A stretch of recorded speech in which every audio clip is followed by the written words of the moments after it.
C'est vraiment quelque chose qui n'est pas juste pour les petites filles de 10 ans qui sont en mode paillettes et roses. Il faut être un peu décalé, un peu rebelle et avoir de la dérision pour être une sirène.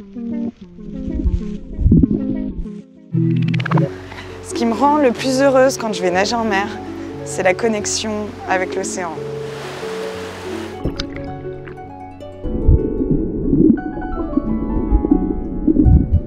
J'enseignais la natation, j'ai fait de la compétition de natation et on m'a proposé de venir faire un spectacle de sirène. Je me suis dit, bon, c'est absolument n'importe quoi, mais si ça la dépanne, je vais lui rendre service, je vais y aller.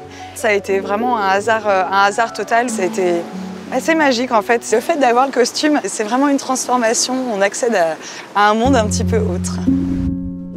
Ça a toujours été un élément qui m'a appelée, où le temps s'arrête, le corps est différent, les sensations sont différentes et on oublie tout.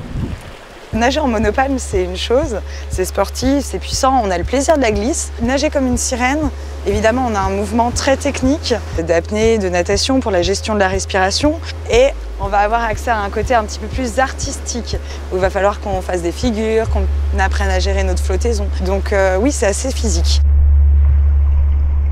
J'ai créé l'année dernière la première école de sirène du Morbihan. Chacun a ça, la monopalme et le costume. Les élèves sont d'abord attirés par l'aspect magique de l'activité. Puis après, ils commencent à se dire « Ah mais tiens, ça doit être hyper technique, j'ai les deux pieds pris dans une monopalme. Moi, je sais pas respirer dans l'eau. » Ils disent souvent ça, c'est assez mignon. Moi non plus, je sais pas respirer dans l'eau. C'est parti, les yeux dans l'eau. Le moteur, il est tellement puissant d'associer la magie et le rêve pour aller vers l'apprentissage et surtout vers l'aisance aquatique. Vous vous sentez sirène là? Pas encore.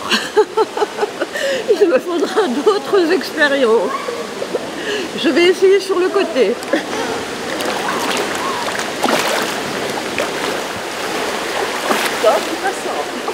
C'est vraiment quelque chose qui est accessible à tous et qui n'est pas juste pour les petites filles de 10 ans qui sont en mode paillettes et roses.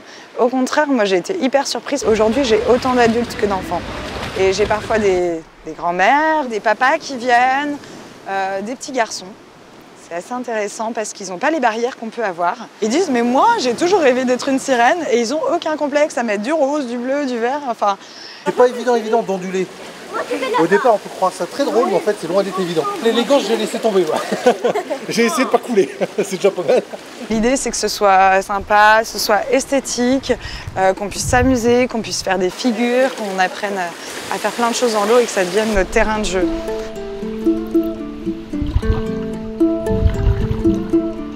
Il y a l'aspect liberté. Il y a cet aspect un petit peu rebelle, l'air de rien. Il faut être un peu décalé, un peu rebelle et avoir de la dérision pour être une sirène. Et il y a l'aspect aussi un petit peu, je dirais, rêveur. Quand je nage avec ma nageoire dans l'océan, il y a cette ondulation, c'est très énergétique, je me sens à ma place et pleinement présente. Et c'est tout, c'est l'essentiel, je pense.